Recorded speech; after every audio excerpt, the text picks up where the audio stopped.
Welcome to the Asbestos Knowledge Empire. What does asbestos management mean to you? I used to really struggle with the asbestos management at my site, but now it's a breeze. It used to be really expensive. I was paying loads, but now I've got my asbestos power team in place. It's so much easier. Asbestos can be a pain in the arse if not handled right. We had to stop the job because asbestos was discovered. Now we don't have that problem. Asbestos management is easier than you think. Asbestos management. Be proactive, not reactive. Think about asbestos first, not last. And now your hosts, best-selling authors and asbestos experts, Ian Stone and Neil Munro. Welcome to the Asbestos Knowledge Empire. I'm Ian Stone. I'm Neil Munro. So today we're talking about the latest National Audit Office report, which is titled Condition of School Buildings. It was published on 28th of June 2023, and the report scrutinises public spending for Parliament. It's an independent of government and the civil service. So the National Audit Office helps Parliament hold government to account and uses its insights to help people who manage and govern public bodies and improve public services. Yes. So that's what they do. That's what the report is titled. So it focuses on the condition of school buildings in the UK, specifically in England. So it's only England.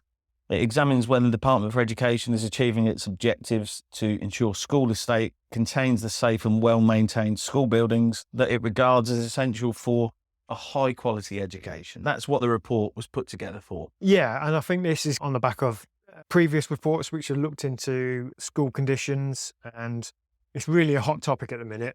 I don't know if you're experiencing it as a parent. There's a lot of schools which are currently on strike, teachers on strike, which has left pupils at home. And although it's about pay, but it's not just about pay, because a lot of teachers are striking basically down to the actual conditions of their work environment, and two, how schools are structured. But there's lots of teachers and head teachers who are campaigning for something to be done about their degrading and really bad and poor condition schools. So this audit has really reviewed all of that information that's across lots of schools. It includes just over 21,000 schools in England, 64,000 individual buildings. So it's quite a chunky review of the school estate across England. There are 3,600 system-built blocks. Now, system-built blocks are Prefab. Yeah. That's the easiest way to describe it. Yeah, definitely. Usually what it is, it's a metal portal frame which can be constructed really quickly, and they literally just clad the outside, put a flat roof on, and then build all the internal bits of it. And this was Pre-packed stuff that can be made off-site, brought to site, bolted together like a Meccano set, but just on a bigger scale. Yeah. Now, these are really popular back in the 50s, 60s. And you'll notice them, a lot of government buildings were constructed in that way, weren't they? So schools. Yeah, a lot of schools. My school was. It was awful. Yeah, public buildings, local authority buildings were constructed that way. And it's because they were quick and easy. The design was simple.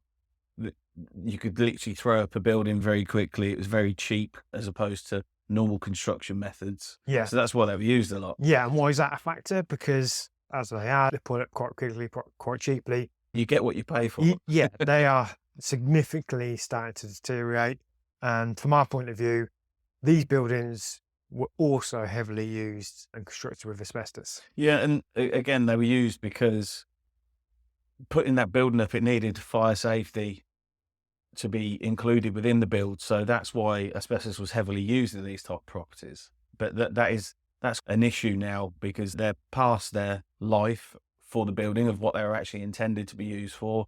Asbestos is in there that's deteriorating because the building itself is deteriorating. So you've got this ticking time bomb that's possibly exposing people day in, day out.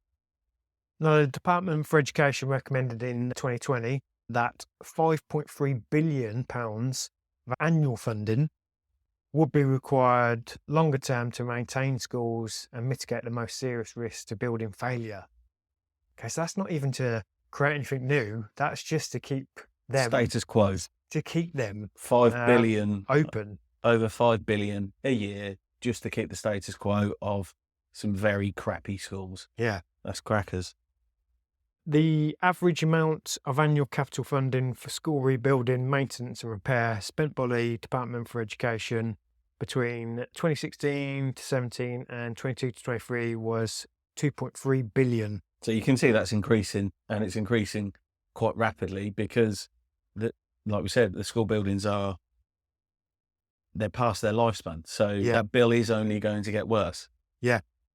Here's a shocking fact. So 38% of school buildings are believed to be past their estimated initial design life, which could be extended with adequate maintenance. Wow. So 38%, that's a crazy figure.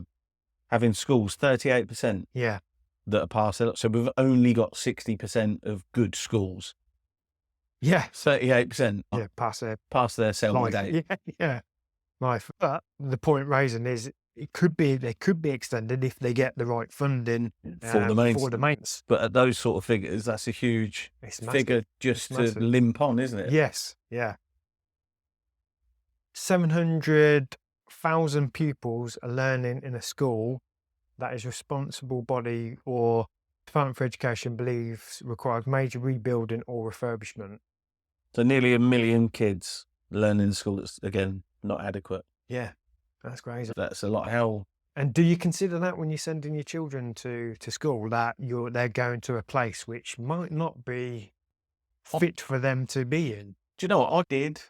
So my son's recently was chosen his school. He goes up to secondary school next year. And I did. So we looked around at 3 or 4 local schools. And the ones that he liked and we liked were the ones that look good. The ones, well, not just look good, but it was the teaching, all the rest of it. But you had that feeling. And it was funny. There was one school and it was built like my school was. Yeah. And Jax came out of that and he said the same. He was like, I just didn't like the feeling of the place. Yeah. And I didn't say anything to him before we went in or, oh my God, it looks like my school rented. It's just, we went in, come out, and he was like, I really didn't like it. I just didn't like the way it worked, the classrooms. And it's funny, we had a conversation after. I said, yeah, the same. I said, I used to go to a school like that. Yeah. It was a dump. It felt like a dump. I hated being there. It was just, I don't know, it felt more like prison. Yeah. It really genuinely did. And he said that because when you walked up to it, just the fencing on the outside, it's all thrown up and it's done cheaply. And it's, I don't know, it's just not an inviting place. Jack's at 10 years old. He felt that. Picked up the vibes. Yeah, so I think what we certainly did. I think a lot of parents would as well, because if you don't get that right vibe and that feeling, it's not the right place for your child's education. Yeah, and that must add pressure onto the schools and themselves, which then feeds down to the head teacher, the teaching staff. Because, like you said, if you're getting those vibes, what's the teachers? How are they feeling? And yeah, exactly that. You need to have a nice environment to work, yeah, don't you? I just had a thought while you were saying that. The irony is, so this school still exists that was like my school has been knocked down and replaced. Yeah. This school hasn't, and it's built exactly the same, and it's still there teaching kids today. So again, that's just, it shows that there's buildings out there that shouldn't be there. And lo and behold, my school was knocked down and demolished and gone and rebuilt, but this one's still limping on. Yeah. Mad. How they determine that. Yeah, so moving on then. 600 assessments that the Department for Education has planned by December 2023 on school buildings that may be or may have reinforced autoclaved aerated concrete, a lightweight form of concrete that is susceptible to failure. So we built a lot of schools with, some crappy stuff. Yeah, I'm no builder, but aerated concrete, lightweight concrete, it's not good. It will fail. If that's failing, the building will fail. Again, it's another stat that kind of smacks that it's not good enough and something needs to be done. So out of all those schools, 500 schools in the most urgent need are due to have major rebuilding or refurbishment under the school rebuilding programme. Which sounds good, but that's 500 schools out of 21,500 schools. Yeah, and I wonder what they actually determine as most urgent. Yeah. It doesn't actually specify that. No. 15% of eligible schools made no applications for maintenance and repair funding between 2016 and 17 and 22-23. Random. I wonder why, whether the schools don't know about this funding that's available? Or Yeah, possibly that the route to get that funding is not always clear, maybe because schools are a funny one. Obviously, I'm not speaking on any authority, but the system has moved away from being 100% controlled by local authorities. You've got a bit of a mix now, haven't you? Where you've got the Department for Education, you've got local authorities, you've got academies, you've got academy trusts, which look after numbers of schools. number of schools rather than just So, one. yeah, it's like a bit disjointed. I might be wrong. There might be a clear route for funding, but if I was a head teacher in a school, I can imagine it is quite confusing of who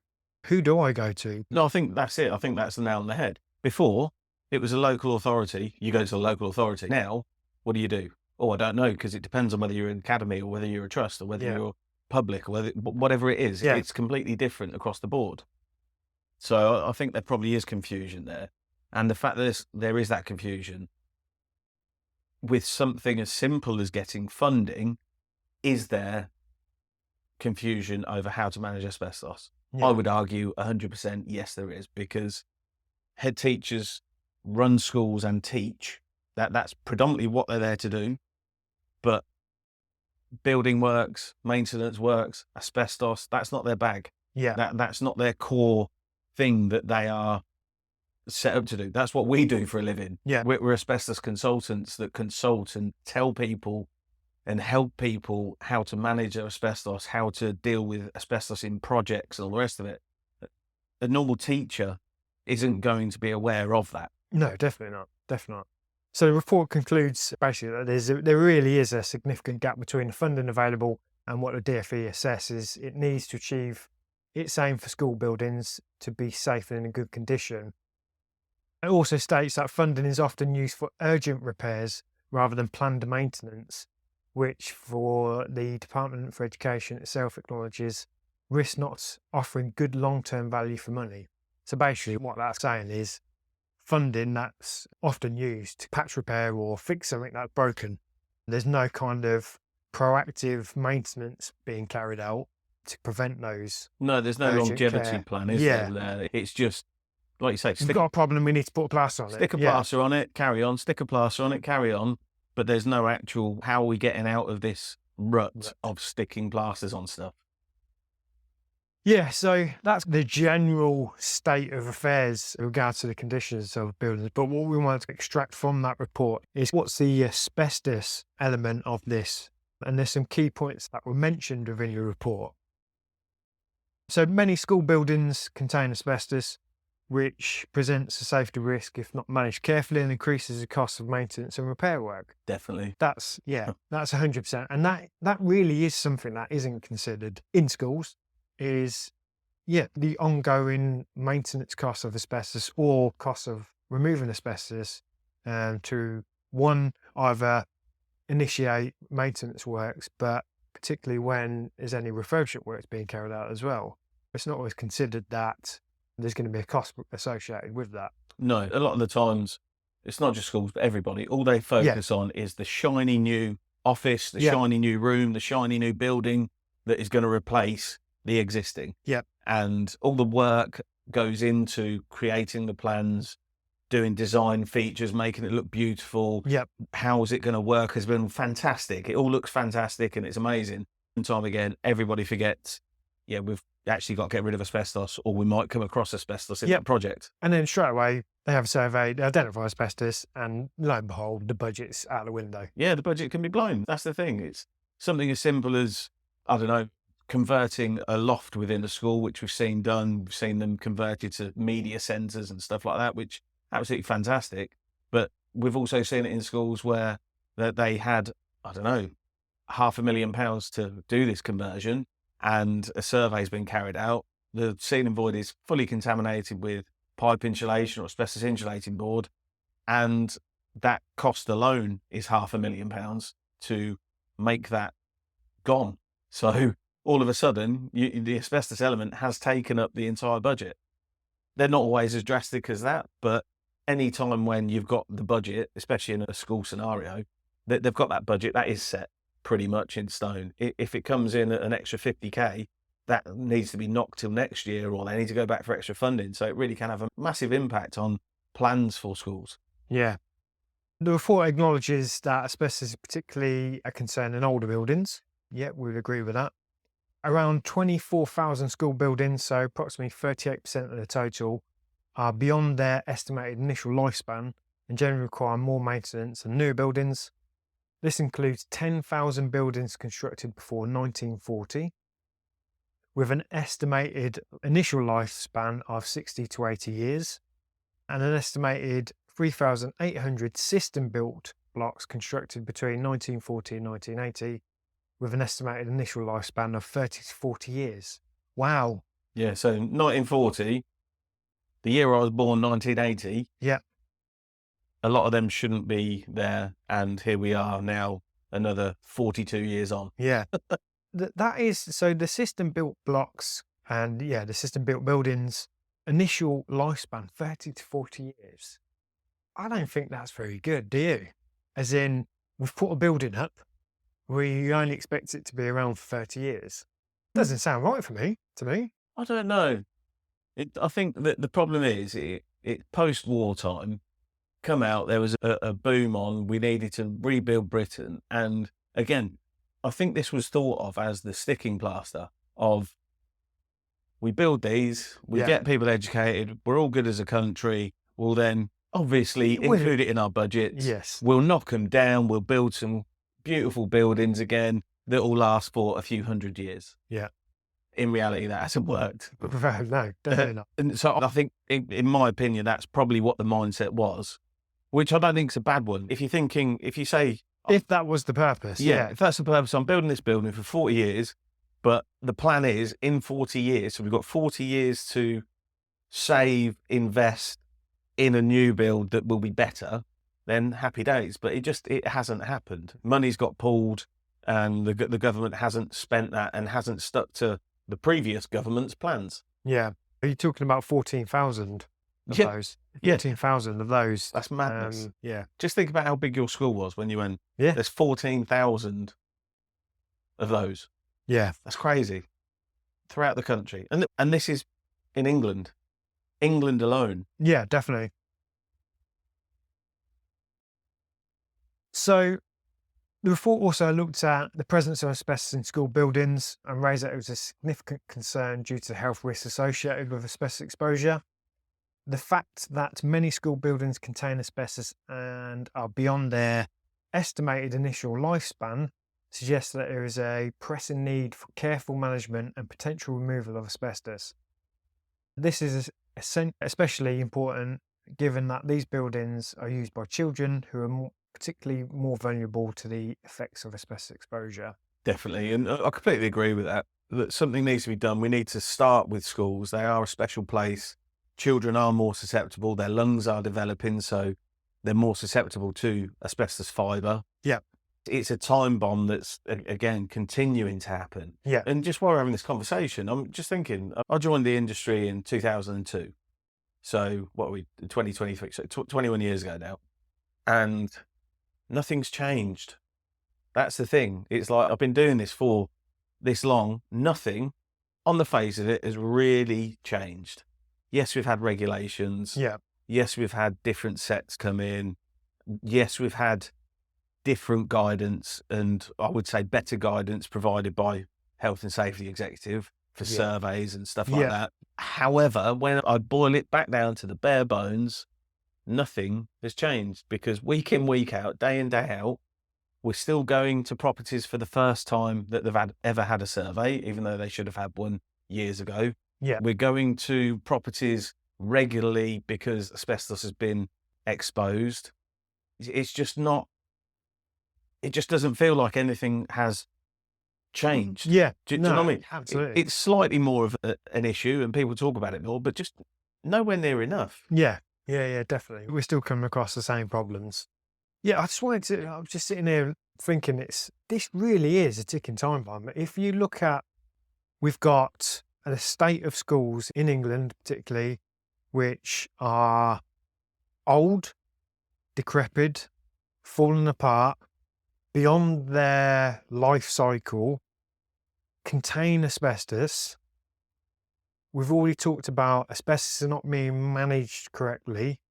Budgets are being restrained. Children are more susceptible to the effects of asbestos. It's going to get worse. All that together is we need to do something about this in schools. This is ridiculous. It is. 100%. And I don't think people are aware about this. No. And it's only going to get worse. When you have those 14,000 schools that literally do start failing, popping off, like I see it as you're cooking, when you cook popcorn and one goes off, then another, and then another, and then that's how you make popcorn. That's how I see this as a problem that's going to happen, because one by one, it's like dominoes, they'll just start to fall.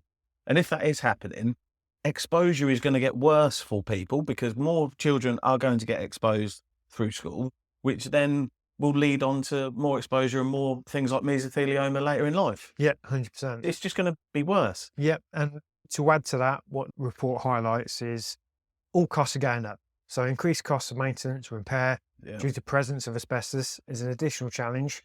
This could potentially strain the budgets of schools and local authorities even more, especially given the report's mention of a significant gap between the funding available and the funding needed to ensure that school buildings are safe and in good condition. To add to that, costs are going up, budgets are being strangled and restrained. It just makes it even worse. Exactly. Even harder. Nothing's going to get cheaper. No. In life, everything goes up year after year.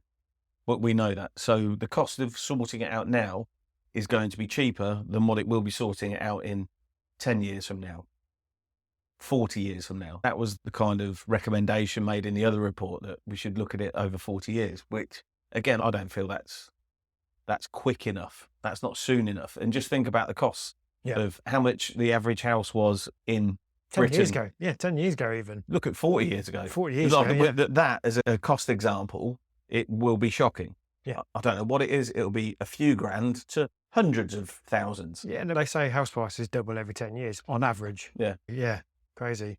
The final point that the report sort of states is that report doesn't provide specific details on the plans or strategies in place for managing or removing asbestos in school buildings.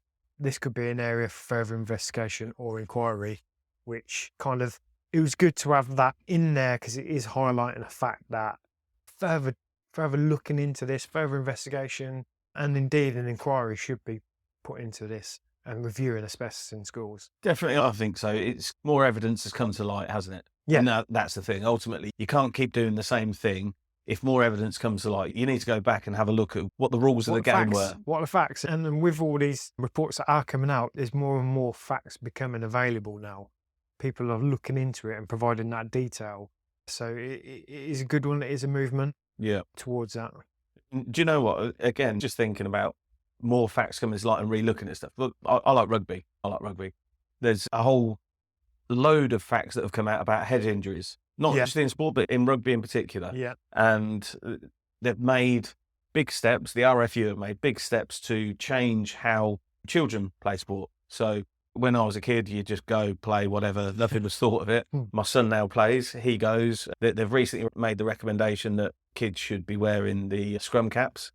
And also they've changed tackling heights to try and reduce the head injuries that happen at a lower level. Because again, let's think about why. Children are more susceptible because anything that happens in the brain injuries more when you're younger affects you when you're older. That is exactly the same as asbestos. Yeah. And we've made those changes in rugby for the benefit and for the better good because we've got this new evidence. If we're doing it for that, we should be doing it for asbestos. Yeah. Thanks for listening. Remember, asbestos first, not last.